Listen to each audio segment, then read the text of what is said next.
বাসা সাজায়।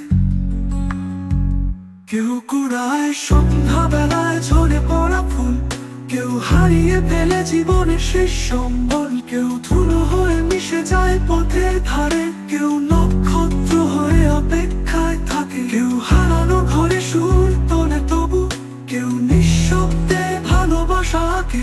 কেউ রোদ হয়ে দাঁড়ায় তোমার পাশে, কেউ সুর হয়ে